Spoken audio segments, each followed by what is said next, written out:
My name is Michael Rollins, 34 years old, and up until 2 months ago, I thought blood was thicker than business. I'd been living in Denver building a small but successful marketing consultancy. After Dad passed suddenly from a heart attack, I returned home to Summit Creek, the place I'd left at 26 with more ambition than patience. The Rollins family business, Rollins and Sons Timberworks, was supposed to be my inheritance as much as my brother Daniel's. That's what Dad always said. That's what I always believed. But when I walked through the glass doors of our headquarters that Monday morning, everything had changed.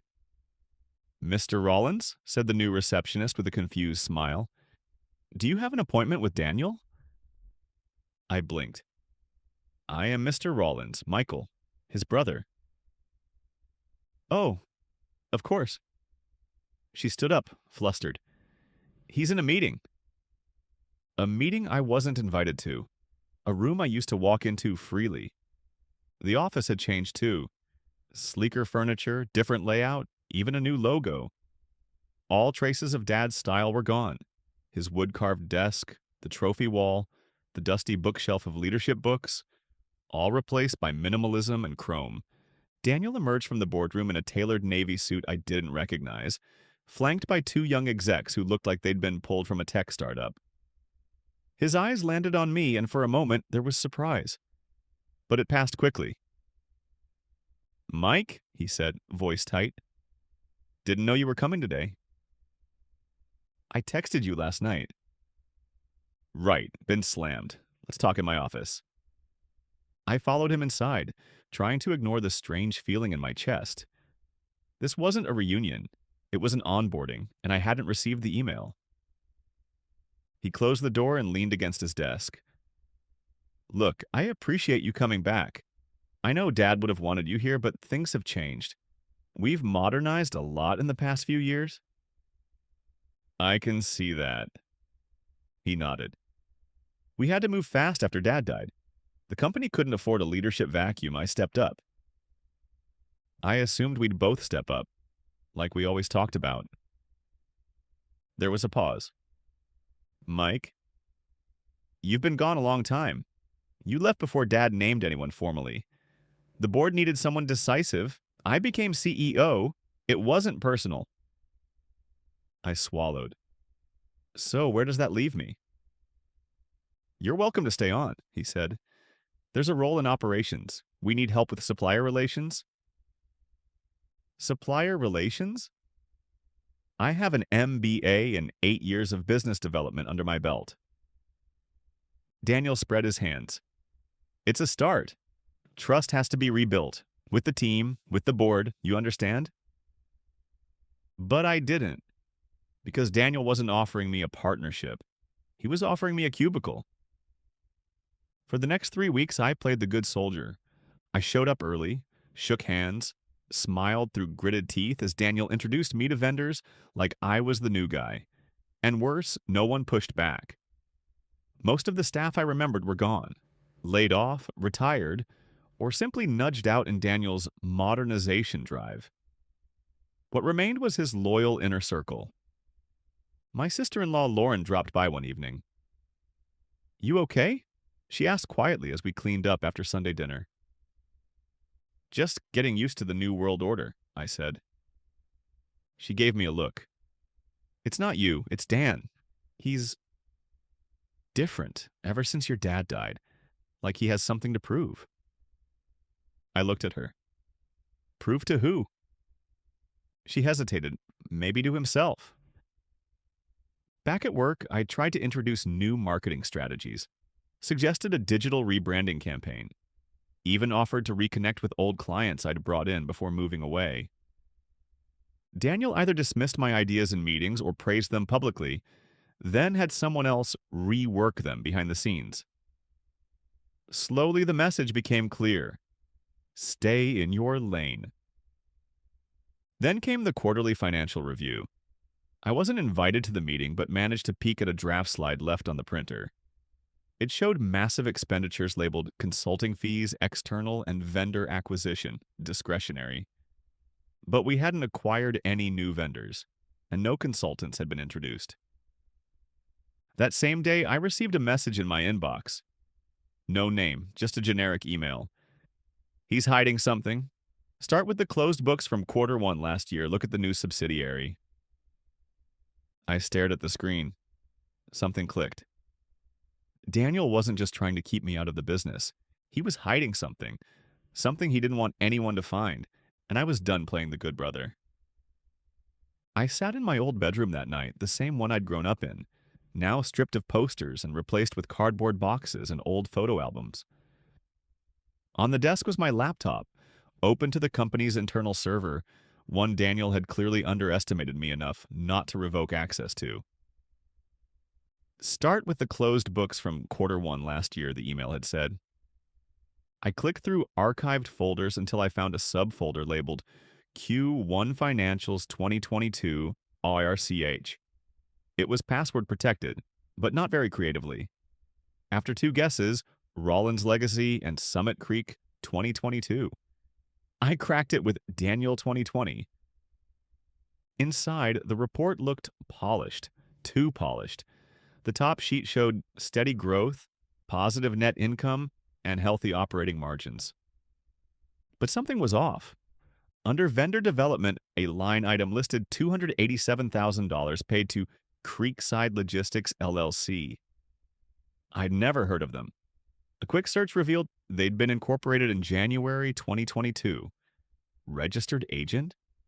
Evan Myers, one of Daniel's former college roommates. I cross-checked the address. It was a UPS drop box in a strip mall. That wasn't a logistics partner. That was a shell company. I called my old friend Carter, an accountant I trusted. Run this for me, I said. Tell me if this Creekside Logistics is legit or a laundromat for embezzlement. You're thinking big, Mike, he said cautiously. No, I said. I'm thinking just big enough to make Daniel nervous. 2 days later, Carter called back. Creekside doesn't exist. It invoices exclusively to Rollins and Sons. I pulled public records. Daniel signed the vendor agreement himself. He's funneling money. How much? I asked. Nearly $900,000 over 4 quarters, all coded as consulting, logistics, or marketing, none of which add up. I rubbed my temple. That's fraud. And if you attach Daniel's signature to it, it's criminal fraud. At work, Daniel had no idea. He smiled his smug CEO smile during a staff meeting, pitching a flashy new sustainability initiative that was all talk and no substance. Afterward, I approached him in the hallway. Hey, I said, holding up a flash drive. Mind if we grab a beer later? I found some old files from Dad's planning sessions. Might be useful for the next board presentation. He hesitated. Sure, tonight? 6 at Pete's Tap Room. He nodded slowly. Okay. He didn't know the flash drive was empty. It was bait. At Pete's, Daniel was calm, casual, too casual. So, he said, sipping his craft IPA, you planning on sticking around long term?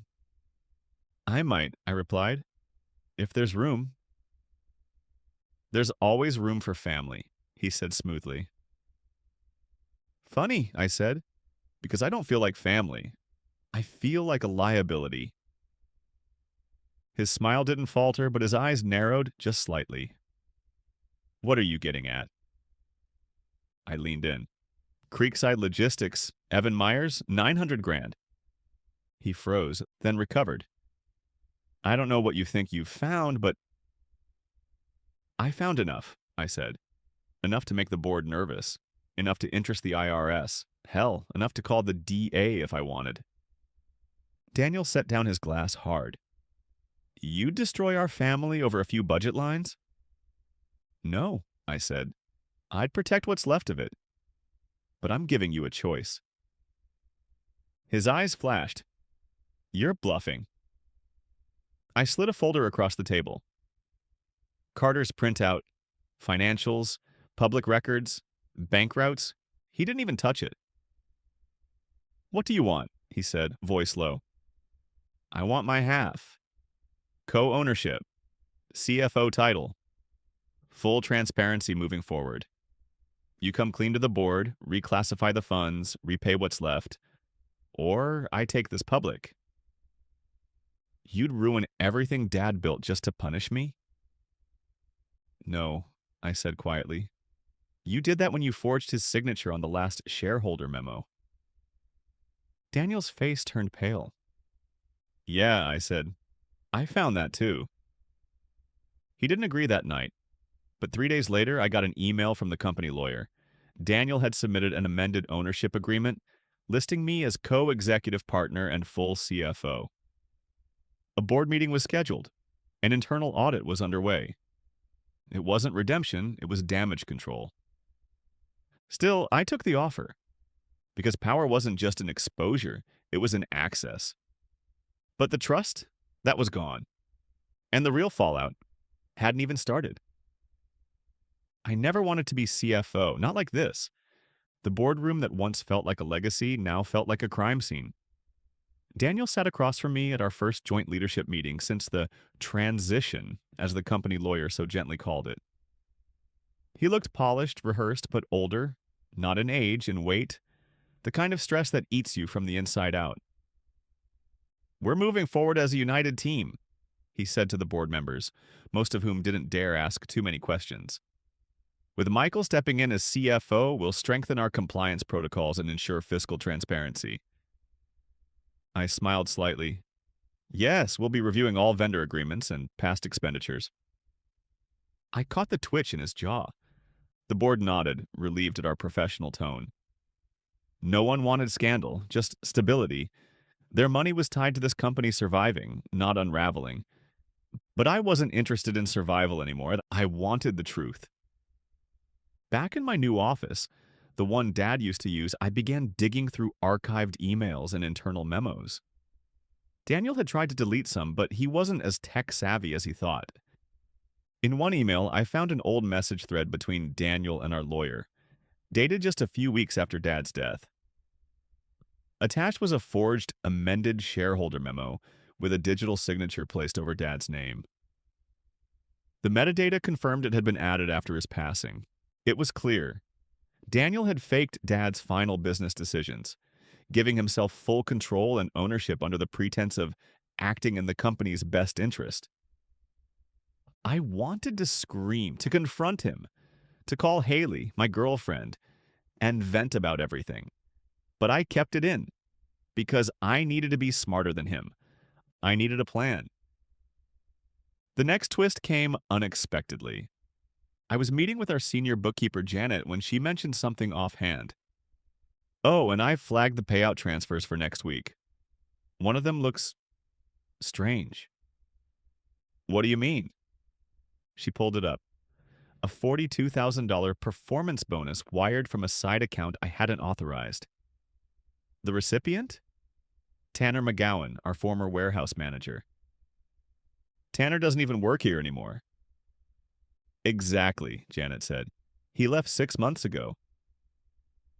A little digging revealed that Tanner had signed a non-disclosure agreement and left with a severance package 4 times the norm. I called him that night from a blocked number. Hey, he said. Who is this? This is Michael Rollins. Long pause. I'm not supposed to talk to you. Did Daniel pay you to leave quietly? He hung up. 10 minutes later, I got a text from an unknown number. I didn't want to be part of what he did, but I needed the money. Sorry. I stared at it for a long time. What did Daniel do? The next day, I took a detour on my way to work. I visited our old supplier, McLean Timber, run by Mr. Grant, a crusty old veteran who'd worked with Dad for decades. You boys finally decided to come out of your castle, he joked as he poured coffee into chipped mugs. Just me, I said. Off the record, why did Rollins and Sons stop doing business with you? Grant snorted. Ask your brother. One day he said we weren't competitive, but I found out later he replaced us with his roommate's cousin. Charged you double, I heard. Did you ever sign a termination agreement? He raised an eyebrow. Nope. Still had 6 months on our contract when he cut us off. I considered suing. I nodded. Can I get a copy of your contract? He handed me a dusty binder. You planning to fix this mess?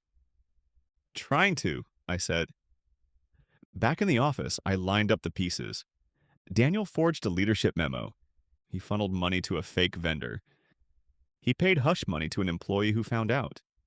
He broke legal contracts and rerouted supply chains through shell companies tied to friends and family. He hadn't just sidelined me. He'd corrupted everything Dad built. That Friday, I cornered him in his office. No assistants, no board, just us. You used to be better at hiding your tracks, I said, tossing the folder onto his desk. He didn't open it. Are you recording this? No, I said, but I should be. He sat back, suddenly tired. What do you want now? More titles? A public apology? I want the truth, I said. I want to know why. He rubbed his face. Because Dad never thought I was enough. I blinked. I was the straight-laced one, the one who stayed. But it was always Michael this, Michael that. You were the dreamer, the golden son. He said I could run the business, but he admired you more. I had to prove I could do it better. By committing fraud. I didn't plan it. At first it was just small things. Then I realized the board would never listen unless I showed them I was ruthless. And I was good at it. Profits went up. The board backed me. I kept going. You didn't need to erase me, Daniel. Yes, he said. I did. I walked out without saying another word. That night, I stayed up until 2 a.m., drafting a letter to the board. Inside was everything. The shell company trail, the forged memo, the vendor fraud, and the hush money payments. I wrote it clean. Not with revenge, with facts, but I didn't send it. Not yet. Because something inside me still hoped that the man who once taught me how to ride a bike, who gave me his college hoodie when I was sick, who told me to chase my dreams, that Daniel was still in there. But hope wasn't going to save this company. The truth would. And the time to tell it was almost here. The Monday board meeting was scheduled for 9 a.m. sharp. By 8:45, I was standing at the glass door of the Rollins & Sons boardroom, watching the seats fill. 11 people. Some who had known our father for decades, others newer, younger, more strategic. None of them knew what was about to hit them. Daniel was already inside, sipping coffee, the confident CEO once again. He hadn't said a word to me since our last confrontation. I walked in without acknowledging him and handed each board member a sealed folder. Please don't open them yet, I said, taking my seat at the end of the table. We'll get to that in a moment. Daniel raised an eyebrow. You're leading this one? No, I said, but you'll want to listen. The chairman, Mr. Halverson, looked between us. Gentlemen, what's going on? I took a deep breath. What I'm about to present will be difficult to hear, but it is the truth, and it affects this company's integrity, its finances, and its future. Daniel chuckled quietly. Michael, don't do this. I ignored him. Open the folders. As the board members flipped through the documents, the room's temperature dropped by 10 degrees. Pages of financial discrepancies, shell company invoices, vendor fraud, the forged leadership memo with forensic metadata analysis. Janet's audit notes, Carter's accounting breakdown, even the NDA signed by Tanner, the warehouse manager. What the hell is this? Asked one board member. This, I said, is how Daniel consolidated power. Through deception, manipulation, and criminal behavior. I didn't approve any of this, Halverson said, flipping faster. These vendor payments, this Creekside LLC, is fake? Registered to his old college roommate, I confirmed. And all the money went right back into accounts Daniel controlled. You don't know what you're talking about, Daniel said, voice rising. You've always been jealous. You couldn't hack it out there, so you came back swinging. I came back, I said calmly, to honor Dad's legacy. You came back to bury it under your ambition.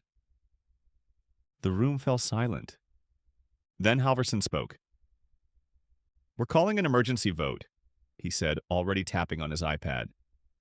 Daniel Rollins is hereby suspended pending a full external audit, effective immediately. No, Daniel snapped, rising. You can't do this. I built this version of Rollins. I saved it. And now, I said, rising with him, you'll watch it survive without you. That evening, I found him in Dad's old workshop behind the house. He was sitting on the edge of the worn workbench, hands covered in grease. He was turning one of Dad's old carved gear models in his hand. You know, he said, I was 16 when Dad first told me I'd inherit the company. I nodded, leaning against the doorframe. He told me the same when I was 15. Daniel laughed bitterly. He told us both, and didn't leave a plan for either. We sat in silence for a moment. I didn't want to ruin you, he said finally. I just wanted to prove I could lead, that I mattered. You always mattered, Dan, I said. But you didn't have to erase me to matter more. His shoulders sagged. So what now? He asked. There's going to be an investigation. You'll have to return the money, possibly face charges, but I didn't go to the press. I kept it in the family. He looked at me, eyes filled with something I hadn't seen since we were kids. Shame. Why? Because despite everything, you're still my brother. In the months that followed, Rollins and Sons changed. The board appointed me as interim CEO. I didn't expect it, but I accepted. Not out of revenge, but responsibility. We rebuilt trust with vendors.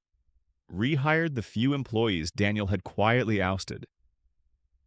We settled with Grant, the supplier whose contract was broken. We restructured our processes, ensuring no one person could wield unchecked power again. Daniel voluntarily resigned. He avoided prison by cooperating fully, returning most of the embezzled funds and accepting financial penalties. He moved out of town, said he needed time to figure out who he was outside of Dad's shadow, or mine. I didn't try to stop him. The family was fractured, but healing. Mom came around more often. Lauren reached out with quiet gratitude. I think she had known more than she ever said. Even Owen, my cousin on HR, said he was proud of how I handled it. And as for me, I finally stopped trying to prove myself. One afternoon, I walked into the empty boardroom, sunlight pouring through the windows. I pulled out a small plaque I had made. It read, Integrity Before Legacy, R. Rollins. I had placed it on the center table, a reminder to myself, to our family, to whoever leads next, that we don't have to fight to matter, that doing it right is the legacy.